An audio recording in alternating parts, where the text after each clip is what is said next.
Today we'll be talking about a redesigned cartridge follower for the Smith Wesson M&P 22 compact pistol. This is the compact version, not the full-size version. What this does, as you can see here, it's slightly redesigned and offset from the original. The original is on the right, the redesigned one is on the left, and it allows for 2 extra bullets to fit in the above the follower here. Again, the magazine on the left is the one with the redesigned cartridge follower, and the one on the right is the original. So this one just has 10 in it, and this one, if I put them in, 1, 2, 3, 4, 5, 6, 7, 8, 9, 10, 11, 12. 12 rounds in there. You can see that it's definitely moved down a little bit more.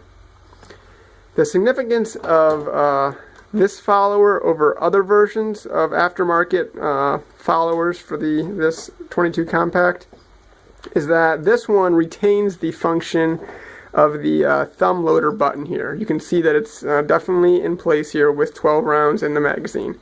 And a lot of the other aftermarket follower for this specific handgun allows you to get 14 rounds in here. That's 4 extra rounds, but it doesn't allow you to retain the use of this button. And a lot of people will say, well, I don't need to use that button because I can just put it in by hand. Well, that's true, but on this specific handgun, instead of using the follower itself to lock the slide back after the last round, it uses this thumb loader button on the side. So if you don't have that thumb loader there, it will not lock the slide back. And one, it's inconvenient because you don't know when your last shot has been fired, and so you can't drop the magazine out easily, and you have to count your shots. It's just not nearly as convenient. But two, more than likely you're going to dry fire a lot more frequently than if you had the function of locking the slide back after the last shot. And that's bad for 22 long rifle, or specifically rimfire, because it can actually damage the firing pin. So we don't want that. So this is an alternative to getting 14 rounds in there. You just get 12, 13 in the gun, but it doesn't lock the slide back. I will demonstrate that here, and then I will show you how to install it. So if I take all these out, oops. Those aside, put it in the gun. I will show you that is indeed empty. Put the magazine in there and it locks back. So you can see that it works just the same that the original does. So if I do the same thing to the original, you all know how that works.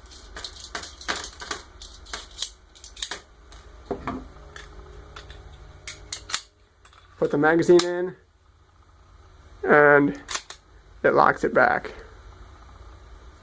Again, with the modified version, put the magazine in, it locks it back. So I will show you how to install that now. First, you have to take your, well, let's put it on this one. First, you have to take your magazine, flip it upside down, and you see the button on the bottom?